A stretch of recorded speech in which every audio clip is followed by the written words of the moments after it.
नमस्ते सर। नमस्ते नमस्ते। नमस्ते। नमस्ते सर। नमस्ते।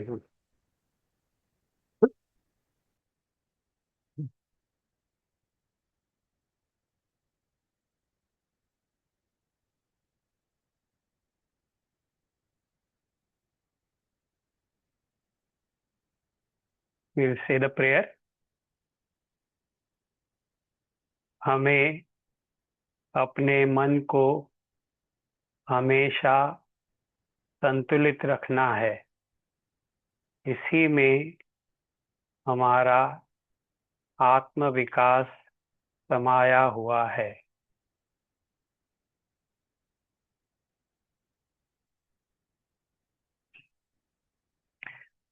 वही में सर्वम ओम ओम ओम। आत्मनि में त्वम ओम ओम ओम। स्मारे स्मारे ओम ओम ओम। चित्तं शामय शामय ओम। स्मराणि सोऽहं ओम ओम ओम। शान्तं चिन्मयम् ओम माम् ओम। स्वतस्तं केवलम् ओम ओम ओम। स्मराणि शुद्धम् ओम माम् ओम।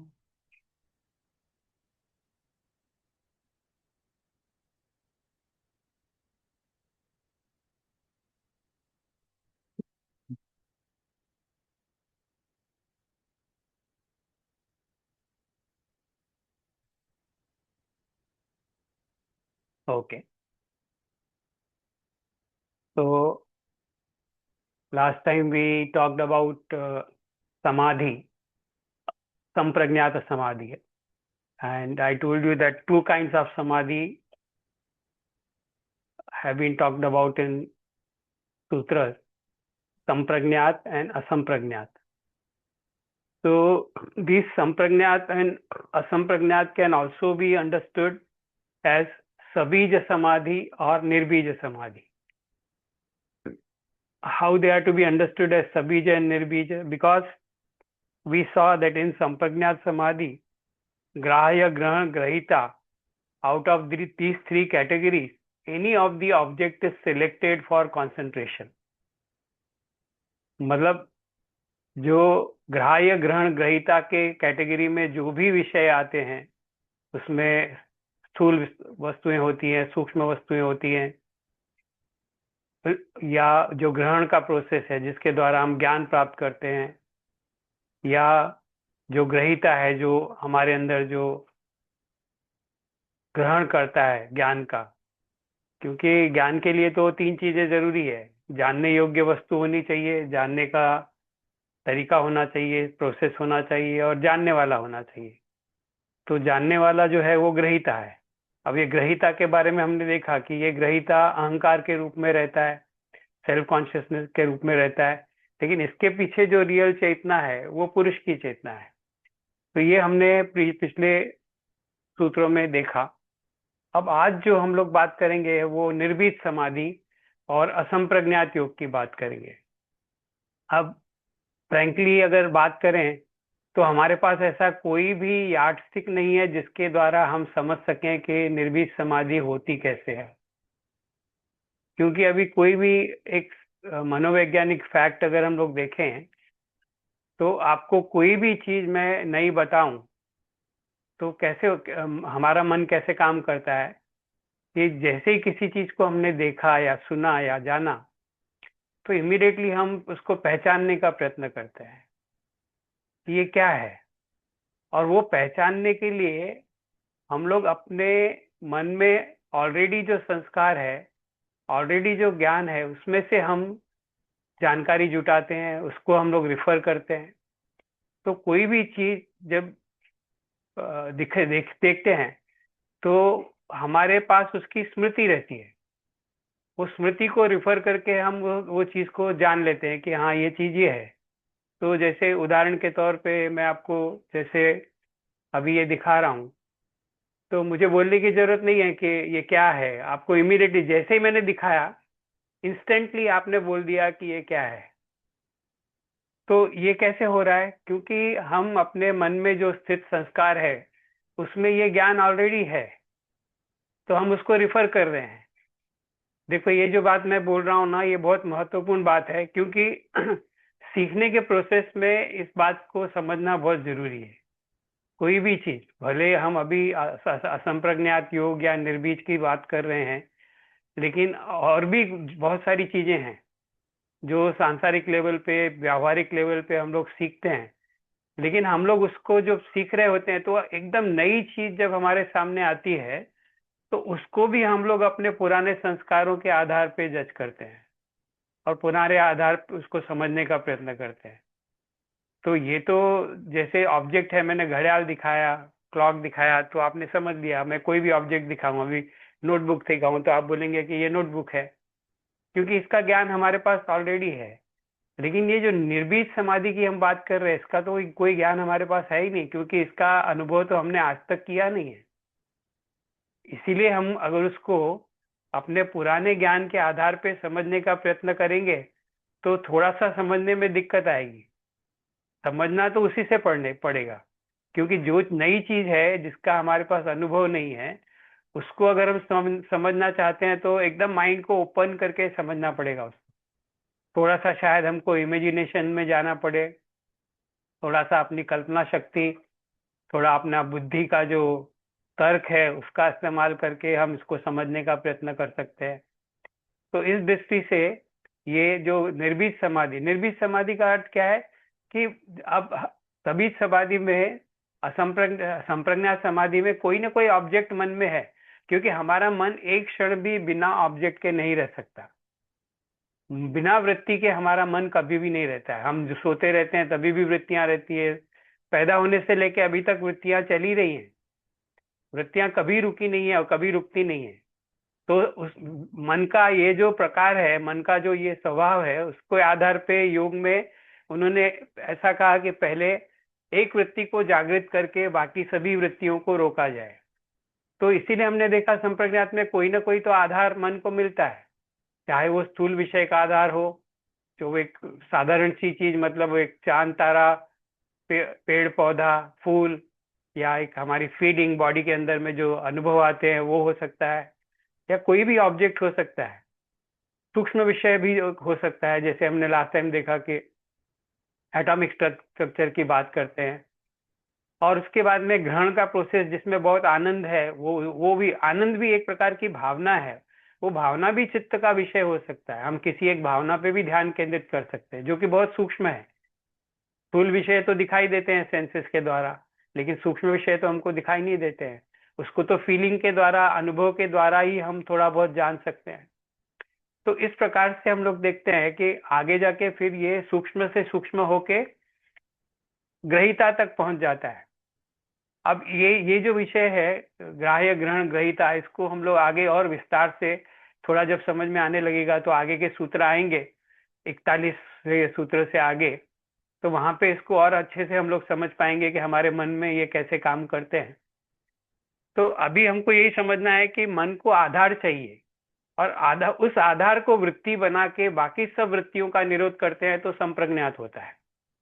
और जब संप्रज्ञात में जब ज्ञान प्राप्त हो जाता है, तो उसके बाद में क्या होता है? उसके बाद में जो दूसरी समाधि है, वो निर्बीज समाधि बोलते हैं। और उसी को, वो जब गाढ़ी होती जाती है, निर्बीज समाधि जब बहुत गहरी होती जाती है, तो उसका रूपांतर जो है वो असंप्रज्ञात समाधि में हो जाता है।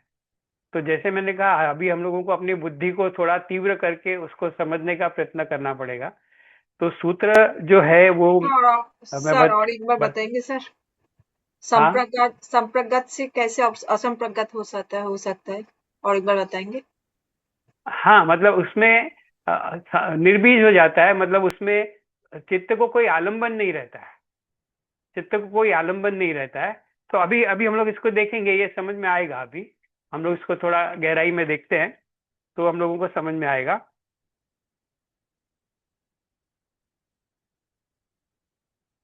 ये तैयारी करते करते मैंने कुछ इस पे कुछ लिखा है कि ये कैसे थोड़ा इजी बनाने के लिए, क्योंकि ये बहुत ही कॉम्प्लिकेटेड विषय है, तो Sir, मैंने थोड़ा कुछ लिख sorry to लिया है। disturb. Can you also हाँ, use sometimes the terms in English while writing? It becomes easier. yeah. Okay. So, yes, thanks. Thanks. I try to use it parallelly. Yes. In between, wherever some complicated things are there, I try to explain in English also. Yeah. तो ये जो सूत्र है, ये सूत्र क्या बोलता है? विराम प्रत्यया अभ्यास पूर्व संस्कार शेषो अन्य।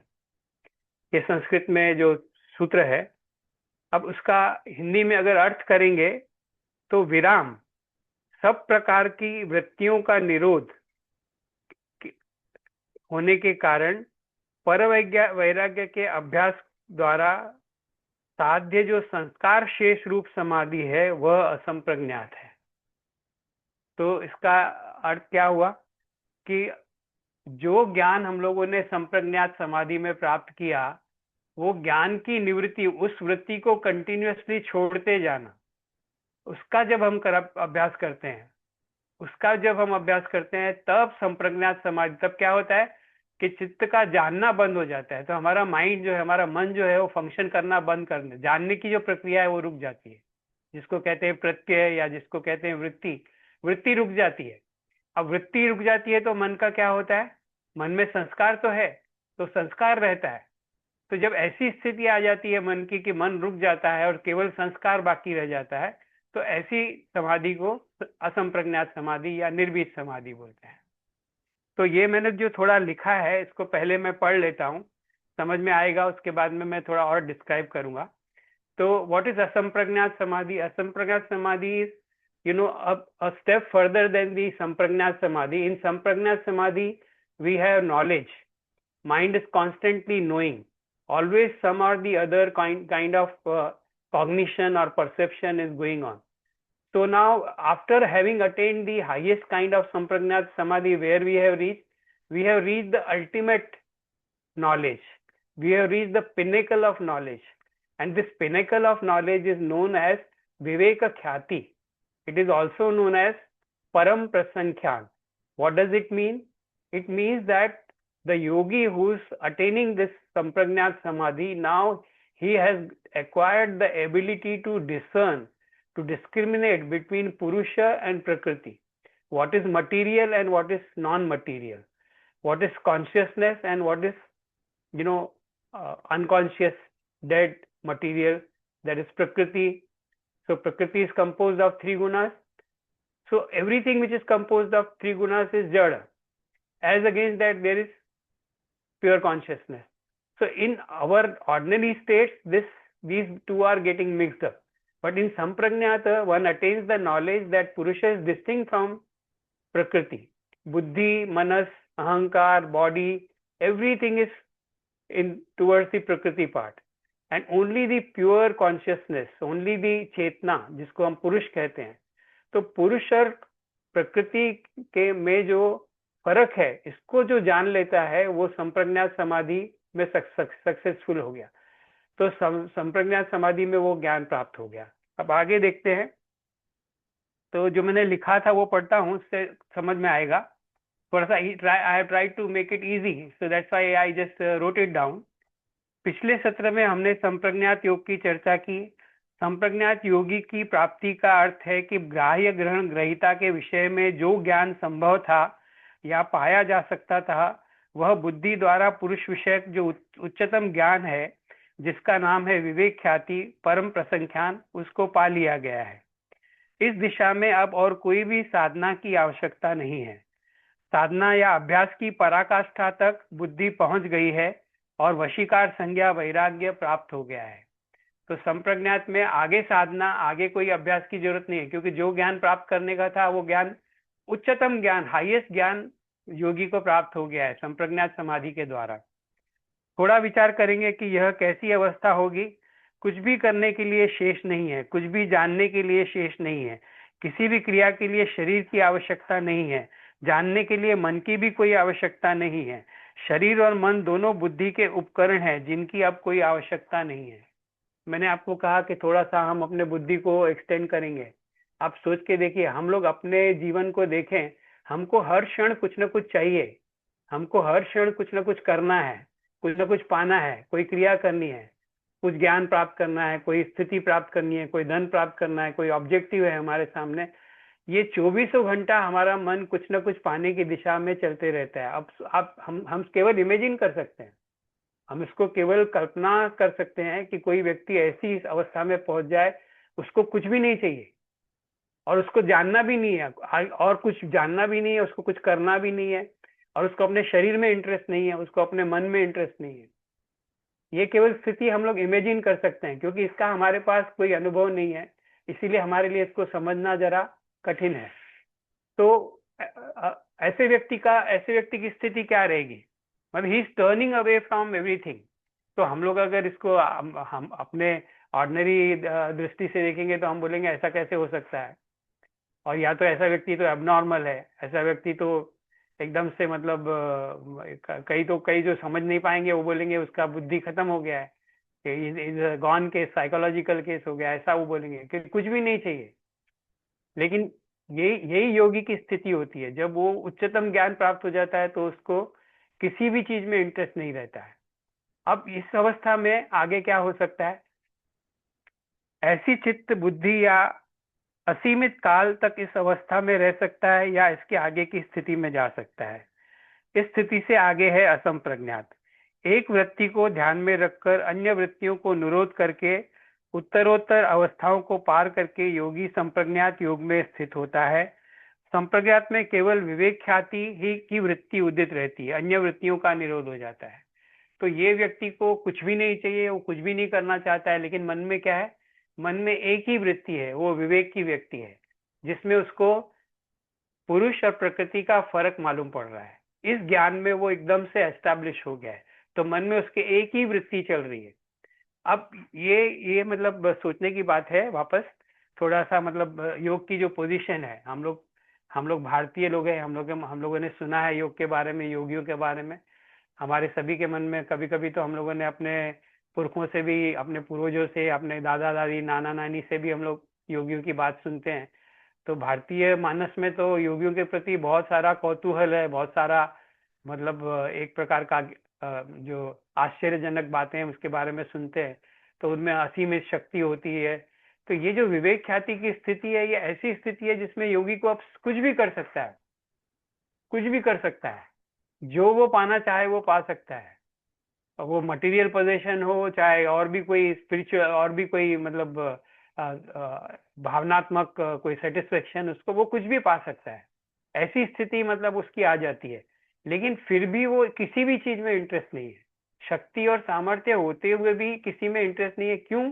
क्योंकि वो उससे भी आगे जाना चाहता है, क्योंकि उसको मालूम है कि ये सब टेम्पररी है, और ये सबका अनुभव वो पहले ही कर चुका है। इन सबका अनुभव, जैसे मैंने कहा था कि आज अगर कोई बच्चा रास्ते पे, कोई माँ अपने छोटे बच्चे को लेके जा रही है, बच्चा खिलौने की दुकान के सामने टेंट्रम दिखा रहा है कि मुझे ये खिलौना चाहिए, और अब जमीन पे लौटने लगता है, चिल्लाने लगता है, टेंट्रम दिखाता है, और माँ उसको मनाने का प्रयत्न कर रही है, तो हम देख के हंसते हैं, हम देख के हम ऐसे मुस्कुराते हैं, क्योंकि हमको मालूम है ये क्या हो रहा है इसमें।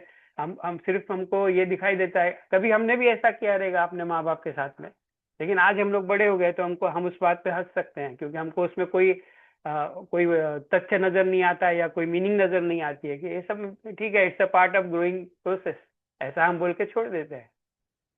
तो ये क्यों आया? क्योंकि हमको एक अंडरस्टैंडिंग आ गई। अब योगी को ऐसी अंडरस्टैंडिंग आ गई है कि उसको लगता है कि बाकी कुछ क्यों ये एंजॉय करना है, ये एंजॉय करने में भी बंधन है, इसीलिए वो इस स्थिति से आगे जाना चाहता है। तो विवेक ख्याति या परम प्रसंख्यान की वृत्ति का भी निरोध करने पर सर्ववृत्ति निरोध आवश्यक है। यही असंप्रज्ञात योग है, यही निर्भीत समाधि है। इसके लिए विराम प्रत्यय अर्थात विवेक ज्ञान वृत्ति का भी वैराग्य के द्वारा निरोध होना चाहिए। इस वैराग्य के द्वारा, अभ्यास के द्वारा ये जो विवेक ख्याति की वृत्ति है उसको भी रोका जा सकता है। तो ये जो पूरी प्रक्रिया है उसको ब्रीफली अगर एक पैराग्राफ में समझेंगे, संप्रज्ञात समाधि सभी समाधि है और असंप्रज्ञात समाधि निर्भीत समाधि है। सबीज का अर्थ है आलंबन या विषय, वस्तु, देश द्वारा हमारी मन वृत्ति बनी रहना। तो हमारा जो मन है वो वृत्तियों की समष्टि है। वृत्तियों, जो जो वृत्तियां हमारे मन में उठती है उससे ही हमारा मन बना रहता है। क्योंकि अगर हम लोग बोले मन क्या है, मन वही है जो सोच रहा है। हम मन उसी को बोलते हैं जहाँ पे विचार चल रहे हैं, मन उसी को कहते हैं जहाँ पे वृत्तियां उठ रही हैं। तो योग्य विषय को आधार बनाकर उस पर ध्यान केंद्रित कर उसकी वृत्ति को जागृत रखा जाता है इस संप्रज्ञात में। और बहुत प्रयत्न के बाद जब एकाग्रता बढ़ती है तो मन सहज ही किसी वस्तु में ध्यान कर एक ही वृत्ति को जागृत रखने की क्षमता प्राप्त कर लेता है। इस प्रकार बहुत प्रयत्न से मन को एकाग्र करने में सफलता मिलने पर उससे होने वाली समाधि को संप्रज्ञात कहते हैं। इसके 4 प्रकार हमने चर्चा की है। और फिर संप्रज्ञात समाधि से उत्पन्न ज्ञान और सामर्थ्य या शक्ति में भी वैराग्य होने पर मन में काम न होने के कारण मन निरुद्ध हो जाता है और सब प्रकार की वृत्तियां रुक जाती हैं, पर चित्त में संस्कार बने रहते हैं। इस प्रकार की सबीज को निर्बीज समाधि कहते हैं। इस प्रकार की समाधि को निर्बीज समाधि कहते हैं। इसमें सतत अभ्यास से असंप्रज्ञात समाधि होती है। तो अब ये जो सूत्र में जो वर्ड्स हैं इनको थोड़ा सा अब हम लोग समझेंगे। ये पूरी प्रक्रिया मैंने बताई कि कैसे है, थोड़ा सा और एक बार उसको रिकॉल कर देते हैं। ऑर्डिनरी माइंड है, हमारे जैसा ऑर्डिनरी माइंड है। दिन भर में हजारों वृत्तियां चल रही हैं। नींद से उठते हैं, पता नहीं कैसे कैसे विचार चलते हैं, पता नहीं क्या क्या विचार आते हैं। जब प्रयत्न के द्वारा हम लोग एक वृत्ति को पकड़ के अन्य वृत्तियों को रोकने का प्रयत्न करते हैं तो बहुत सारे प्रयत्न के बाद में सफलता मिलती है। जो लोग योग करते हैं उनको पता है, जिन्होंने ध्यान किया है उनको पता है कि ध्यान जब भी हम करते हैं तो ध्यान का विषय मन में टिकता नहीं। क्यों नहीं टिकता? क्योंकि बहुत सारी वृत्तियां आती हैं। तो उस एक वृत्ति को पकड़ के जब हम प्रयत्न करते हैं तो ऐसा होता है कि 10-15 मिनट, कभी कभी आधा 1 घंटा कभी आदमी का ध्यान लगने लगता है। तो उसकी एकाग्रता बढ़ती जा रही है और चित्त में परिवर्तन होता जा रहा है। तो जो चित्त हर जगह भाग रहा था वो अब धीरे धीरे एकाग्र होना चालू हो जाता है। और उस कुछ समय के बाद में काफी समय तक मन एकाग्र होके एक ही थॉट को या एक ही वृत्ति को पकड़ के रहता है। और ये जब बढ़ते जाता है तो उसकी जो 4 अवस्थाएं हैं उसमें से पास होने के बाद में संप्रज्ञात सिद्ध हो जाता है। जो लोग इसका अनुभव कर चुके हैं उनको पता चलेगा कि कैसे मन में परिवर्तन होता है, कैसे वृत्तियां कम हो जाती हैं। तो ये होने के बाद में अब वो ज्ञान तो प्राप्त कर लिया, लेकिन आगे का लक्ष्य क्या है? वो जैसे जैसे हम लोग बोलते हैं, एक व्यास भाष्य में एक संस्कृत एक स्टेटमेंट है। वो स्टेटमेंट क्या होता है? योगे न योगो ज्ञातव्यो, योगे न योगो ज्ञातव्यो। मतलब योग के द्वारा योग जाना जाता है। जैसे जैसे हम योग में आगे बढ़ते हैं आगे का मार्ग दिखते जाता है, आगे का रास्ता खुलते जाता है। तो संप्रज्ञात जब आ जाता है तब योगी को मालूम है कि ये संप्रज्ञात जो है ये अंतिम स्थिति नहीं है, इसके आगे भी अंतिम स्थिति है। तब वो क्या करेगा? क्योंकि वो स्थिति तो बनी हुई है उस, तो अब तो पहले क्या कर रहा था? अभ्यास के द्वारा बाकी वृत्तियों को रोक रहा था और एक वृत्ति को पकड़ के रखा था। अब क्या हो गया? अब सभी वृत्तियां रुक गई है लेकिन एक वृत्ति है। अब ये वृत्ति के साथ में वो रह सकता है, लेकिन कितना रहेगा? वहां से स्लाइडिंग बैक पॉसिबल है, पीछे आना पॉसिबल है, इसीलिए वो आगे ही जाएगा। तो आगे जाने के लिए उसको क्या करना पड़ेगा? ये वृत्ति जो है उसको भी छोड़ना पड़ेगा। तो वो कैसे छोड़ेगा? अब अभ्यास के द्वारा नहीं छोड़ सकता। अभ्यास के द्वारा इसीलिए नहीं छोड़ सकता कि वो बाकी चीजों को हटा के कोई प्रयत्न करके कोई वृत्ति को बनाए, ऐसी तो बात है ही नहीं अभी। अगर ये एक ही वृत्ति है तो वो वृत्ति को कैसे छोड़ेगा? उसको अभ्यास के द्वारा नहीं छोड़ सकता। तो वो कैसे छोड़ता है? वैराग्य के द्वारा छोड़ता है। मुझे ये नहीं चाहिए, मुझे ये नहीं चाहिए। इसीलिए आप लोगों ने सुना रहेगा कि जब ब्रह्म ये जो सिद्धांत है कि ultimately everything is Brahma, everything in this entire universe, you me everything is ब्रह्म। तो ये ब्रह्म ज्ञान को पाने के लिए जब भी व्यक्ति प्रयत्न करता है तो उसके जो भगवत गीता के हिसाब से जाएंगे, वेदांत के हिसाब से जाएंगे, योग के हिसाब से जाएंगे, तो जो भी दिखाई दे रहा है, जो भी परिवर्तनशील है, जो भी बदल रहा है, वो तो ब्रह्म नहीं है। तो नेति नेति नेति नेति, ये नहीं है, ये नहीं है, ये नहीं है, ये नहीं है करके धीरे धीरे आगे आदमी बढ़ता है और तब तक बढ़ता है जब तक वो परब्रह्म तक पहुंच नहीं जाता है या ब्रह्म ज्ञान तक पहुंच नहीं जाता है। यही प्रक्रिया है। तो यहाँ पे भी यही प्रक्रिया है। अब उसको ऐसा ज्ञान प्राप्त हो गया है कि इसके आगे ज्ञान पाने की कोई संभावना ही नहीं है. Whatever he wants to know, he can know. He has ultimately achieved a state where his mind has become like a crystal. Whatever that mind wants to know, it will be revealed to that mind. There is nothing in the universe that cannot be known by that mind. Such a mind he has acquired. After acquiring this mind, only one vritti is there. So how he gets rid of that one vritti to go into the nirbija? There vairagya is there, para vairagya. इसलिए हमने देखा था वैराग्य के दो प्रकार है, अपर वैराग्य और पर वैराग्य. तो पर वैराग्य के द्वारा, ये नेति नेति के द्वारा, ये भी नहीं ये भी नहीं, मुझे ये वृत्ति भी नहीं चाहिए, मुझे मन भी नहीं चाहिए, मुझे शरीर भी नहीं चाहिए, मुझे इससे आगे जाना है.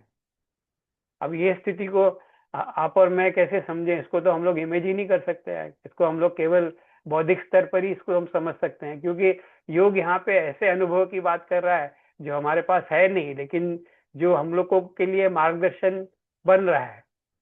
तो इसको थोड़ा सा समझेंगे. वो वैराग्य के द्वारा, तो वो जो प्रत्यय जो चल रहा है, वो जो वृत्ति रहती है, वो वृत्ति को रोकने को प्रयत्न कर रहा है. मुझे नहीं जानना है, मुझे नहीं जानना है, मुझे नहीं जानना है. ऐसा जब वो करता है तो मन थोड़ी देर के लिए रुक जाता है. जब मन थोड़ी देर के लिए रुक जाता है तो उसको कहते हैं निर्भीत समाधि. क्योंकि अब बीज नहीं है, अब कोई आलंबन नहीं है, कोई आधार नहीं है मन को. मन रुक गया, मन रुक गया. लेकिन हम तो देखते हैं हमारे मन में तो इतने संस्कार हैं, अभी हम लोग बैठे रहें तो पता नहीं कहाँ कहाँ पहुंच जाएंगे. जैसे कोई भी मैं एक शब्द बोल दूं तो वो स्मृति को ट्रिगर करेगा, पता नहीं हम कहाँ कहाँ घूम के आ जाएंगे. इतने सारे संस्कार हैं. तो वो संस्कार तो अभी निकले नहीं है मन में से.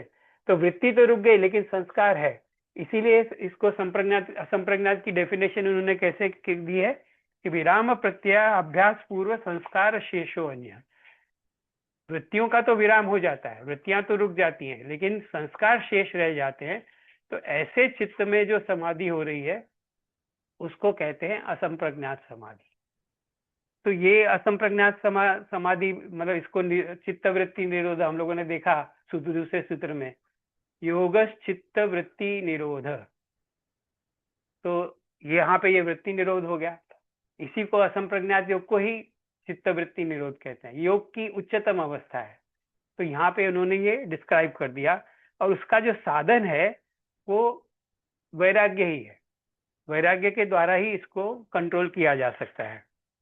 तो ये अभी इसमें संप्रज्ञात के विषय में कुछ भी समझ नहीं आया हो तो हम लोग थोड़ा सा उस पर चर्चा कर सकते हैं. सेवंती जी, आपको आप पूछ रहे थे, वो उसका आंसर मिला क्या? ओके. और Excuse किसी me, के मन में sir. भी कुछ शंका है? हाँ सर मुझे जरा बात करनी है, शंका नहीं है. हाँ वो मेरा मामे भाई है, अभी वो ही हाँ 75 ईयर्स ओल्ड. आपने बोला ना कि ये ऐसा व्यक्ति अभी नहीं है, तो कहीं हाँ कहीं है. उन्होंने हाँ अंबिका अपना ये जो है गोयंका गुरु जी का विपश्यना, हाँ उसमें वो आए हैं. उन्होंने वीआरएस भी ले ली थी उस टाइम. और मैं अभी 66 हूँ, वो मेरे से बड़े हैं. मुझे भी हाँ उन्होंने वो विपश्यना में डाला है, मैं भी विपश्यना करती हूँ. हाँ और अभी आपने जब कहा कि हमें वो लोग व्यक्ति विचित्र लगता है, तो ये बात सच है. हाँ वो घर बार छोड़ के 2-2 3-3 महीना विपश्यना के लिए जाते हैं. उनको कोई हाँ मतलब ऐसा आसक्ति नहीं है ये चाहिए वो चाहिए. पेंशन बीबी के नाम पे कर दिया है, तो जाने का निकालने का 2-3 हाँ. महीने के बाद घर पे आते हैं. तो अच्छा. 100% तो नहीं, लेकिन कोई परसेंट कोशिश करने वाले लोग हैं. तो हाँ हमको वो देखकर हम भी आगे बढ़ सकते हैं. जैसे हाँ बिरबल हाँ ने को पूछा था कि तू पानी में ठंडी में कैसा रह सके, तो बोले वो दिया था उसके उजाले से. वैसे ही मेरा जो मामे भाई है उसके वजह से मैं भी विपश्यना या ये योग सूत्र योग में वगैरह आई हूँ. और ऐसे लोग हैं, नहीं ऐसा नहीं, मुझे बहुत पता अच्छी है. बात है. इसीलिए मैंने कहा कि जो लोग साधना करते हैं वो इस बात को अच्छे से समझ जाएंगे, क्योंकि साधना करने वाले व्यक्ति को ये मालूम पड़ेगा कि वृत्तियां कैसे कम हो रही है, मन कैसे एकाग्र हो रहा है, और कैसे उसमें एक प्रकार का अलग प्रकार का एक आनंद है, और वो बाकी की सब चीजें भूल जाता है, उसको सांसारिक चीजों से इंटरेस्ट निकल जाता है. तो ये जो भी इस प्रकार की साधना करते हैं उनका अनुभव तो है ही. तो ऐसे लोग हैं जो इसका अनुभव करते हैं, पर वो लोगों को बाकी लोग समझ नहीं पाते हैं, क्योंकि बाकी लोगों के पास वैसा क्राइटेरिया, वैसा साधन नहीं है, उनके अनुभव नहीं है. अगर उन्होंने ऐसा कुछ अनुभव किया रहता था तो उनको समझ में आता था कि ये व्यक्ति कितनी उच्च अवस्था में पहुंच गया है, लेकिन उनको मालूम नहीं है, इसीलिए वो समझ नहीं पाते हैं। तो फिर कई बार वो लोग वो व्यक्ति के प्रति एक प्रकार का एक विद्वेष रखते हैं या एक प्रकार का मजाक उड़ाते हैं, ऐसे नॉर्मल देखा जाता है। इसीलिए बहुत करके देखेंगे तो योगी भी अपने मन में क्या चल रहा है किसी को बताते नहीं, शांत रहते हैं। तो लेकिन ये जो आपने बोला ये बिल्कुल सही है, क्योंकि विपश्यना स्पिरिचुअल पाथ है। विपश्यना में मन की सभी वृत्तियों पे कंट्रोल आना चालू हो जाता है। तो ये जो हम लोगों ने संप्रज्ञात के 4 स्टेजेस की बात की, यही जो 4 स्टेजेस, ये हम जो समाधि की बात करते हैं, तो गौतम बुद्ध ने जो समाधियां प्राप्त की थी वो ऐसी स्थिति की समाधियां थी। तो पूरा विपश्यना जो है वो इसी सिस्टम पे मतलब बेस्ड है, जिसमें मन को एकाग्र करते जाते हैं और उसमें मन का शुरू में ऑब्जेक्ट रहता है कि सांस पे ध्यान केंद्रित करते हैं, बाद में शरीर में होने वाली संवेदनाओं के ऊपर ध्यान करते हैं, बाद में जो परिवर्तन हो रहे हैं उसको ध्यान में रखते हैं, फिर मन के ऊपर मन में क्या परिवर्तन हो रहे हैं इसके ऊपर ध्यान करते हैं। ऐसे धीरे धीरे आगे बढ़ के वो एकाग्रता को प्राप्त करते हैं। जितना एकाग्रता प्राप्त करते हैं उतना वैराग्य बढ़ते जाता है, उतना सांसारिक बातों में रुचि कम हो जाती है, उतना आध्यात्म में उनकी रुचि बढ़ती जाती है। तो ये सभी साधकों का अनुभव है। तो इसीलिए मैंने कहा कि जो भी योग का अभ्यास करता है, जिसने थोड़ा बहुत भी ध्यान का अभ्यास किया रहेगा, उसको ये बात समझ में आ जाएगी कि क्या ये सूत्र बोल रहा है। तो ये बहुत सही बात है संजीवनी जी आप कर रहे हैं, वो बहुत अच्छी बात है और मुझे खुशी है कि आप समझ रहे हैं मैं जो बोल रहा हूँ, तो ये बहुत बढ़िया बात है। Sir, I feel that being aware of your breath also, you can find a lot of change in yourself. Yes, very true, Only very true. by keeping awareness on your breath. Yeah, very true, Hmm. very true. In fact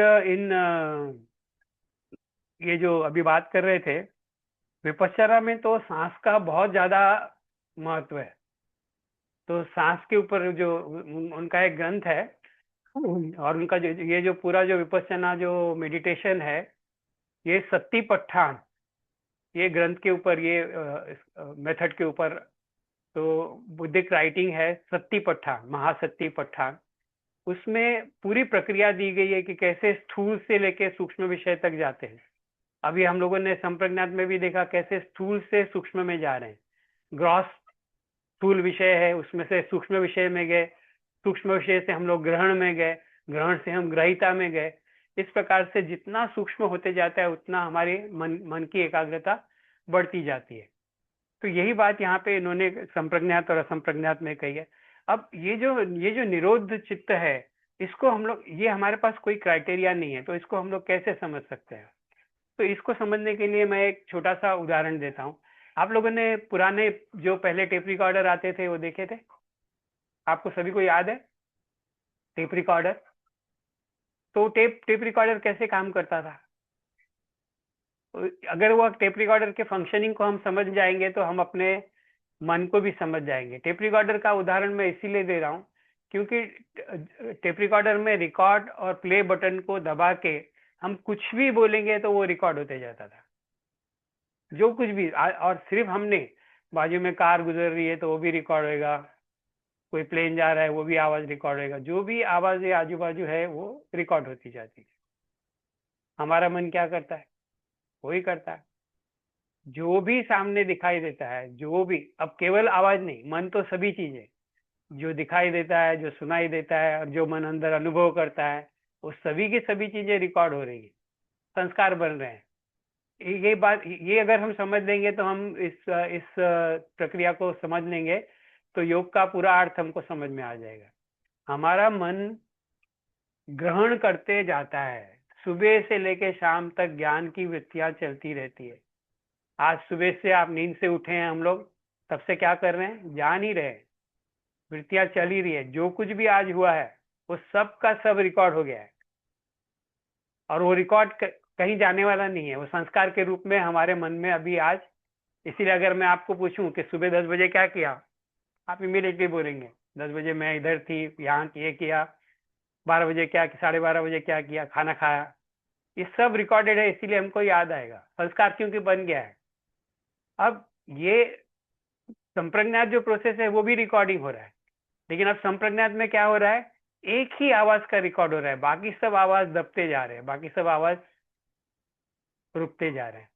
और असंप्रज्ञात में क्या हो रहा है कि वो जो एक ही आवाज है वो भी अब नहीं रिकॉर्ड हो रहा है।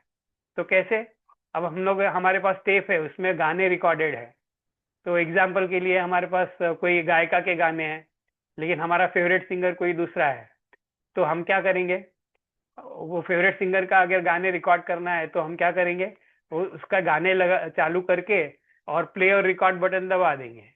तो उसमें क्या होगा, पहले के संस्कार वाइप आउट होते जाएंगे, पहले के जो वॉइसेस साउंड जो है वो वाइप आउट होते जाएंगे, और नए जो आवाज है वो रिकॉर्ड होते जाएंगे। बराबर है। तो ऐसा सोचिए कि पुराने रिकॉर्डिंग को खत्म करके नई रिकॉर्डिंग बनाई संप्रज्ञात के द्वारा, और जो जो हमारी फेवरेट है, जो हमको चाहिए, जैसी जैसी हमको चाहिए ऐसी रिकॉर्डिंग हमने बना ली। अब उसके बाद में अचानक एक प्रेसिंग नीड आ गया कि हम लोगों को ब्लैंक कैसेट चाहिए। तो ब्लैंक कैसेट हम कैसे करेंगे, ब्लैंक कैसेट करने के लिए हम लोग क्या करते थे, एकदम शांत जगह पे जहाँ पे जरा भी आवाज नहीं है, वहां पे टेप रिकॉर्डर को रख के प्ले और रिकॉर्ड बटन एक साथ दबा के रख देते थे, टेप पूरा खाली हो जाता था। टेप के अंदर जो भी रिकॉर्डेड आवाज थे वो सब के सब निकल जाते थे। अब टेप जो है वो ब्लैंक हो जाता था। तो असंप्रज्ञात समाधि क्या है, मन के संस्कारों को ब्लैंक करते जाना। रिकॉर्ड और प्ले का, असंप्रज्ञात समाधि में जैसे ही योगी जाता है, प्ले और रिकॉर्ड का बटन दब जाता है, जितने भी पुराने संस्कार है वो नष्ट होना चालू हो जाते हैं, नए संस्कार बनना चालू हो जाते हैं। कौन से नए संस्कार बनते हैं, एम्प्टीनेस के संस्कार बनते जाते हैं। तो ये आगे आएगा चैप्टर 3 में, जब विभूति पाद आता है, जहाँ पे विभूतियों की चर्चा है, वहां पे निरोध परिणाम का बात करते हैं, वहां पे निरोध समाधि। क्योंकि अल्टीमेटली चित्त वृत्ति निरोध का अर्थ है चित्त को रोक देना, मन को रोक देना, मन की सभी वृत्तियों को रोक देना, यही योग का लक्ष्य है। तो यही असंप्रज्ञात योग है। तो वृत्तियों को रोक देना मतलब अब कुछ भी नया जानना नहीं है और नया रिकॉर्ड भी नहीं करना है, बल्कि जो पुराना रिकॉर्ड है जिसकी वजह से मतलब उसमें कुछ इंप्रेशंस है, वो इंप्रेशंस को भी निकाल देना है। तो इस प्रकार से चित्त जब एकदम शांत हो जाता है, वृत्ति शून्य हो जाता है, तो अपने आप जो पुराने संस्कार है वो भी धीरे धीरे खत्म होने लगते हैं। तो हम अपने मन को एक पानी के टंकी के जैसा भी विचार कर सकते हैं। पानी की टंकी में से नल चालू करते हैं तो पानी निकलते रहता है, लेकिन हम वो टंकी को ऊपर और एक नल लगा रहता है, उसमें नल पानी भरते रहता है, तो टंकी कभी खाली नहीं होती है। एक तरफ तो पानी बहते जाता है, दूसरी तरफ से पानी भरते जाता है। तो ऐसी स्थिति में टंकी तो खाली कभी नहीं होती। तो अगर हम अपने मन को उस टंकी के साथ कंपेयर करें, उसके साथ तुलना करें, तो अगर हम अपने मन की टंकी का नल खोल देते हैं तो संस्कार तो नष्ट होना चालू हो जाता है, लेकिन नए संस्कार नहीं बन रहे हैं। तो धीरे धीरे क्या होगा, अल्टीमेटली मन भी है वो खाली हो जाएगा। तो ऐसे जब टोटल खाली हो जाएगा मन, तब उसको फाइनली असंप्रज्ञात कहते हैं। उसके पहले जब खाली होने की प्रक्रिया रहती है वो निर्बीज समाधि रहती है। निर्बीज समाधि में मन कुछ जान नहीं रहा है, तो उसका निर्बीज का संस्कार बनते जा रहा है। तो तब तक निर्बीज चलते रहेगा जब तक सभी संस्कार पूरी तरह से खत्म नहीं हो जाएंगे। तब तक बार बार योगी निर्बीज में जाएगा, वापस आ जाएगा, निर्बीज में जाएगा, वापस आएगा। हम लोग देखते हैं ऐसा बहुत सारे महात्माओं और पुरुष, उनके समाधि के बारे में हम लोग देखते हैं। अब जैसे और एक उदाहरण देता हूँ, उससे आपको शायद अच्छे से समझ में आएगा। रामकृष्ण परमहंस को अगर हम तो ये सोचे कि जब हम विवेक ख्याति की बात कर रहे हैं, जब हम ज्ञान की उच्चतम स्थिति की बात कर रहे हैं, तो ऐसा सोचिए कि रामकृष्ण परमहंस ने उच्चतम स्थिति पा ली थी, तो उनके मन में कौन सी वृत्ति, हम अपने को रामकृष्ण परमहंस जी से अगर कंपेयर करें तो हमारे मन में तो हजारों वृत्तियां, हजारों वीकनेसेस, हजारों परेशानियां भरी हुई हैं। लेकिन उनके मन में क्या था, उनके मन में क्या, किस प्रकार की वृत्ति रहेगी, एक ही वृत्ति थी, माँ काली की वृत्ति थी, बस, और कुछ भी नहीं था, और कुछ भी नहीं था। अब वो वृत्ति उन्होंने पकड़ ली। मतलब ये संप्रज्ञात की उच्चतम अवस्था है। कि अब मतलब दुनिया की कोई भी ताकत उनसे वो वृत्ति छीन नहीं सकती, उनकी स्थिति को छीन नहीं सकती, उनमें कोई परिवर्तन नहीं आ सकता, उनके मन को कोई वीक नहीं कर सकता, कुछ भी उनको असर नहीं कर सकता है, जब तक वो खुद न चाहे कि अब ये भी रुकना चाहिए। और ऐसा बोलते हैं कि जब वो रामकृष्ण परमहंस एक ऐसे महापुरुष थे, ऐसे संत थे जिन्होंने सभी प्रकार की साधनाएं करके उनमें उच्चतम स्थिति प्राप्त किया था। ऐसे ऐसे बहुत ही कम लोग हैं। और उसके बाद में ऐसा बोलते हैं कि काफी समय बाद में उनके पास एक टीचर आए। वो टीचर का नाम तोतापुरी महाराज, जो उनके वेदांत के गुरु थे।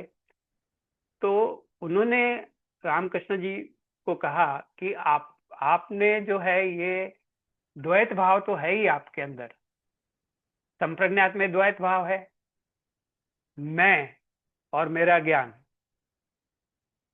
मैं और मेरा ज्ञान, ऐसे द्वैत भाव तो है ही। बोला आप में भी द्वैत भाव तो है। बोला कैसे द्वैत भाव है? आप और काली माता, माता का आप ध्यान करते हैं, माता का आप ध्यान करते हैं, मतलब माता अलग हो जाती है, आप माता के साथ एक रूप नहीं हुए। तो इस प्रकार की कुछ बातें, मतलब ये मैं समझाने के लिए कह रहा हूँ। एग्जैक्टली क्या ट्रांसफायर हुआ पता नहीं, जो पढ़ा है मैंने उसके आधार पे मैं बता रहा हूँ। तो उन्होंने कहा कि वो जो वृत्ति है, जो हमेशा तुम्हारे अंदर वृत्ति है, उसको भी छोड़ोगे तब जाके अद्वैत का अनुभव होगा, तब तक अद्वैत का अनुभव नहीं होगा। तो इस दिशा में ऐसा उनकी उनकी बायोग्राफी में, जो भी इम्पोर्टेंट बायोग्राफी में है, अगर आप पढ़ेंगे तो उन्होंने बहुत ही प्रयत्न किया, और बहुत प्रयत्न करने के बाद में he was able to transcend that image, he was able to transcend that वृत्ति।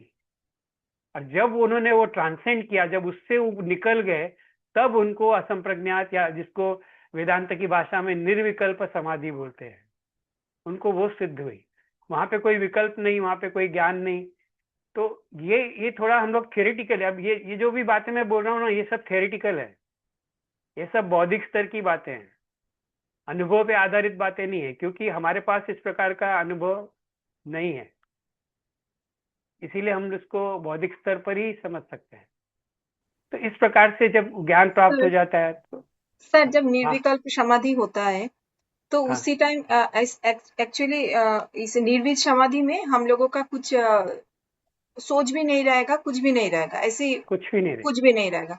माइंड ही रुक जाएगा। हाँ, माइंड रुक जाता है। तो एक जब लिविंग बीइंग है, जो योगी है, उनका भी तो भूख लगता है, उनका भी तो नींद आता है, तो वो भी तो सोच का बात है सर।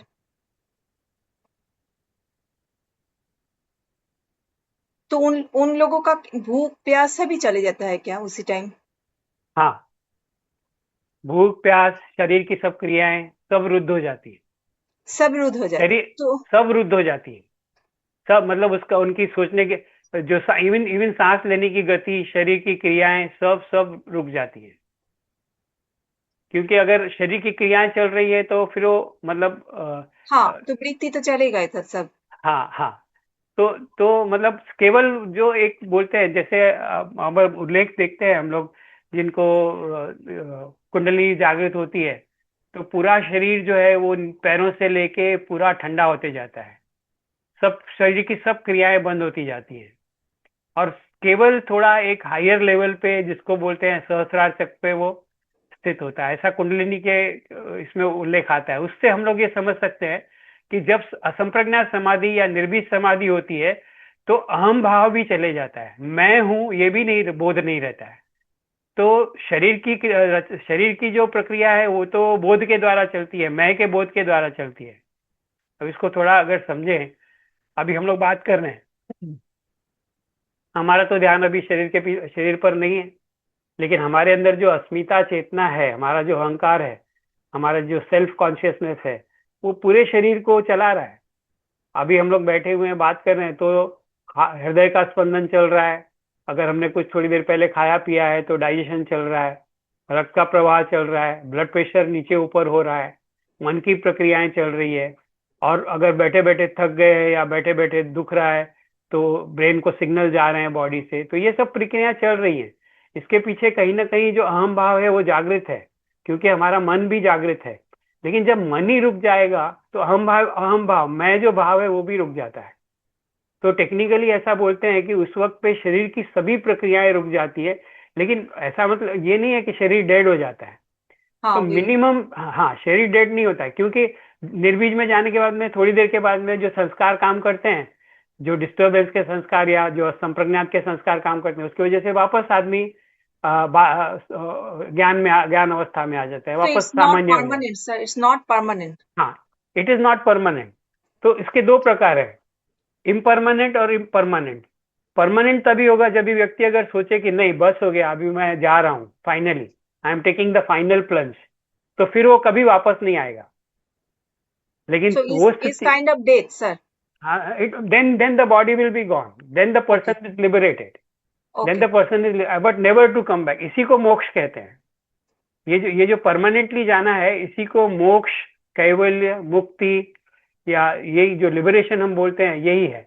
लेकिन वो लिबरेशन के पहले कई बार ऐसा होता है कि निर्बीज में जाके फिर वापस आता है, क्योंकि संस्कार बने हुए हैं। ये जो हमारे संस्कार ही हमको So Sampragnat Gyan is permanent, but हाँ, Asampragnat Gyan is not permanent.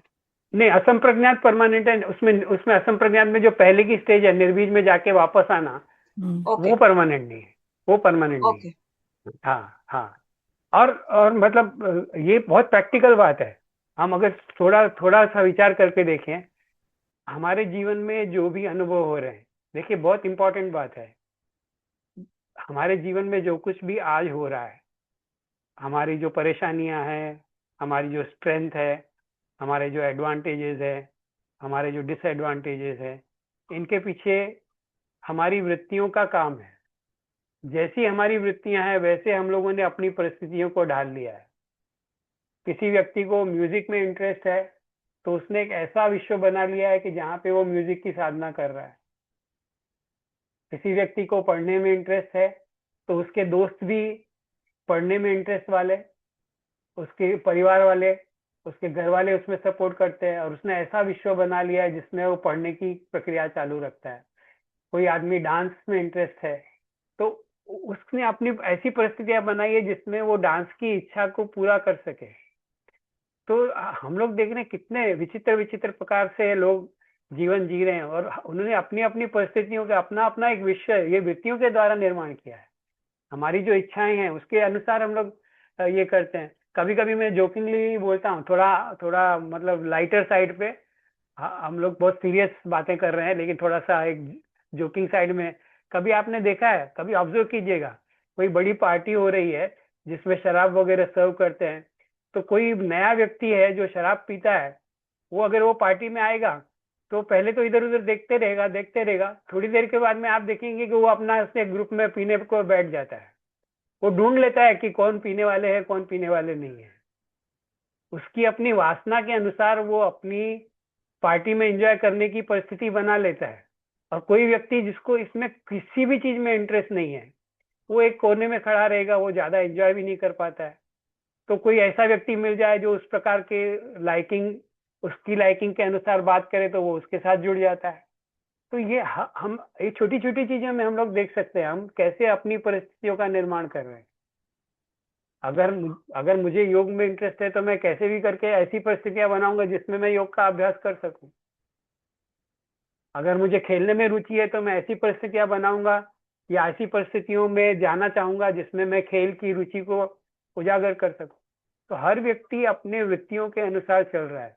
तो जिस व्यक्ति में वैराग्य आ गया, कोई भी कुछ भी चीज नहीं है तो वो तो परिस्थितियां उसके लिए बनेगी नहीं, क्योंकि ही इज नॉट इंटरेस्टेड। तो हमारा वी आर डिटर्मिनिंग, अपने इंटरेस्ट जो है, हमारी जो वृत्तियां हैं वो डिटर्मिन करती हैं हम कैसी परिस्थितियों में जाएंगे।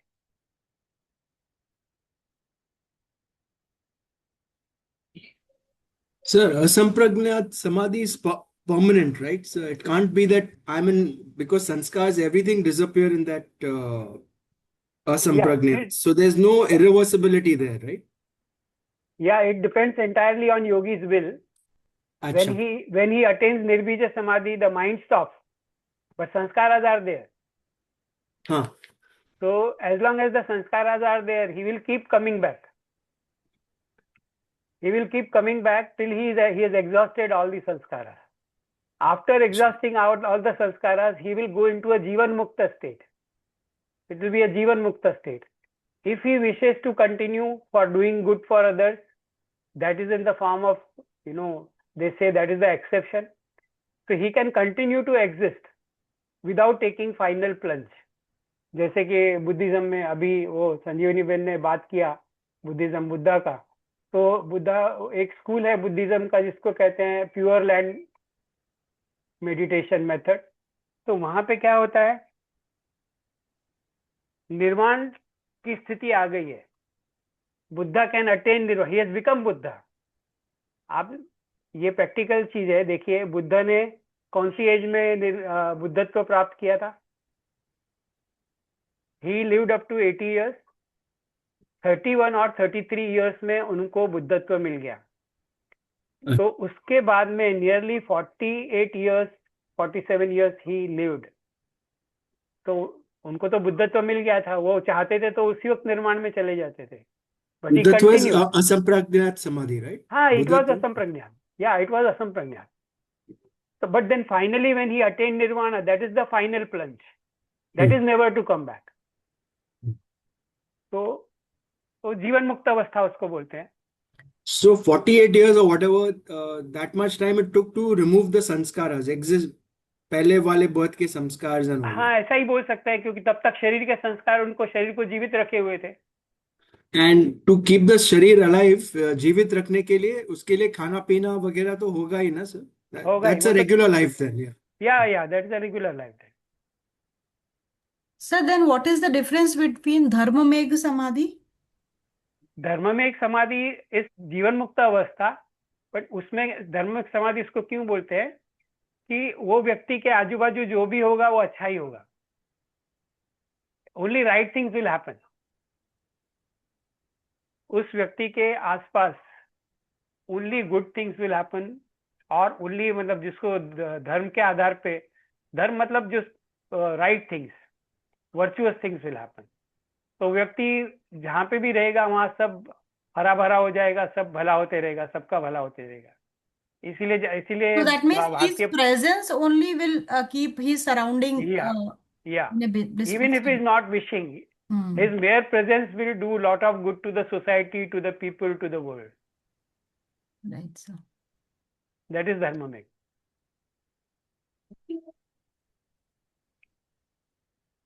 ठीक है, we leave it here. Yes. Thank you.